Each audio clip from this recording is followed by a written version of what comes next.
If you deny a people their past, whether it's trans people or any variety of other queer people, it is that much easier to deny that people their personhood in the present. Who does this American experiment benefit?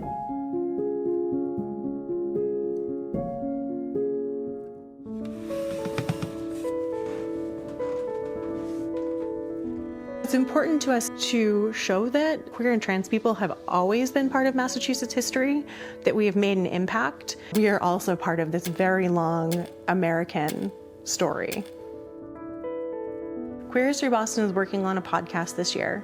Our goal is to start with the revolution itself and talk about people who were revolutionaries during their lifetime. For our first episode, we're talking about gender in the revolution. And so the first figure we hone in on is a person who we'd now call a assigned female at birth, feminist icon of Deborah Sampson. They, and I'm using they, them pronouns because we don't know how they would have identified. They cross-dress, they enlist, and they serve in the army. Eventually they get caught, they are honorably discharged. And later on, their story becomes well known. They fight for a pension. They become the first woman in the United States to receive a military pension.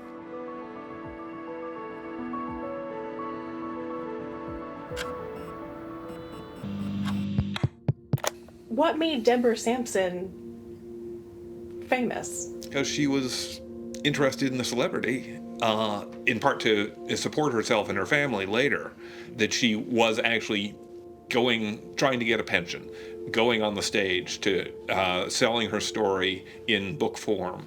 She made her story public and detailed and undeniable. And also because she was able to point to her service in the Continental Army, to her role in helping to create the American Republic, it was also something which people could not deny.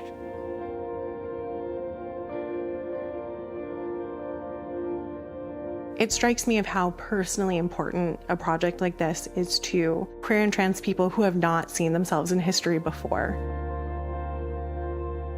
When you don't fit into mainstream narratives, I think sometimes you can feel this lack of belonging. And I think when you can see yourself in history, that lack of belonging is countered. You feel like more entitled to take up space. One of the conclusions we come to is these are people who fought to live the way they wanted to in their own time periods. And we are seeing that fight continue for trans people around the country.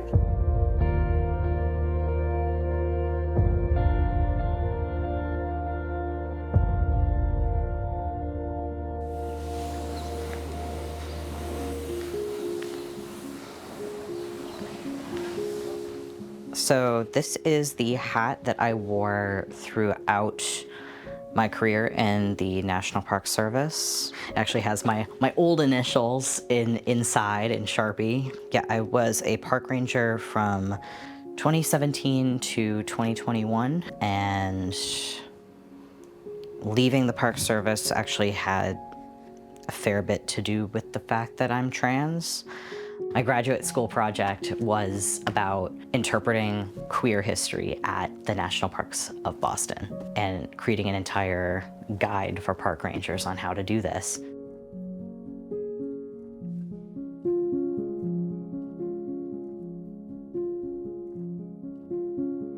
Like, people only use the initialism LGB when they are specifically being transphobic. And I did not want that term on articles with my name on it. And so for all of those reasons, I told this supervisor, take that down, take the entire article down, rather than having you butcher it, basically.